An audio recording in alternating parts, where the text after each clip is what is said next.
What's up guys? While the crypto market seems to be standing still, there is a lot going on in the background. Let's check it out.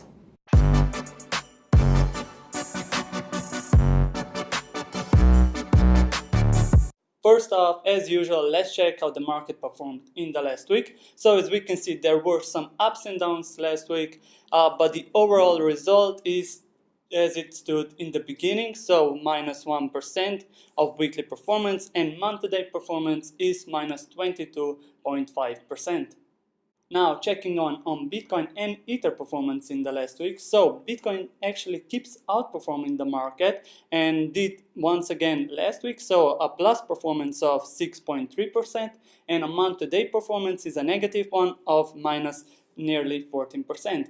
On the other hand, Ether has been underperforming the market for quite some time now. So 1 week performance is just floating above zero and month-to-date performance is a dreadful minus 36.5%. So what's been going on? There's a lot of speculation that a lot of popular ICOs have actually sold more than $40 million of Ether in the past month. So they are actually putting out their own tokens to sell Ether and then keep it in fiat. So this has of course had an effect on the Ethereum performance and has decreased its price.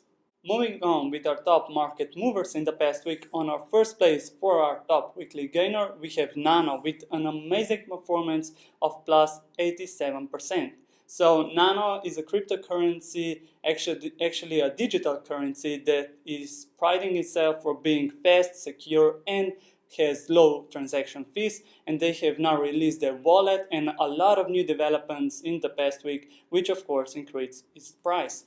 On our second place, we have Lisk with a positive performance of 25%, and lastly, we have VeChain with a positive performance of 14%. Now, surprisingly, our worst performer in the last week was actually Ethereum, with a negative performance of nearly 6%, which is bad considering that the whole market was actually standing quite still. In the second place, we have Dash with a negative performance of minus 5%, and lastly, we have Cardano with a negative performance of minus 5%.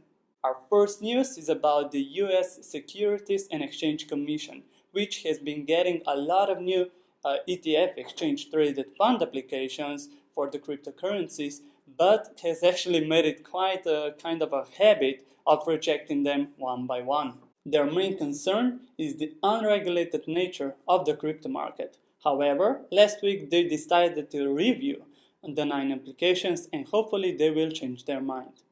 4 leading crypto exchanges, so Bittrex, Bitflyer, Bitstamp, and Gemini, have decided to create their own self-regulatory association, where they want to create a more comfortable environment for the large investors and also set new industry standards. Our last news comes from Down Under. Now, Australia's World Bank, which is their largest bank in the country, has issued a bond exclusively through blockchain technology. Now, this is very interesting because it shows how a more traditional financial instruments can be applied to modern technology.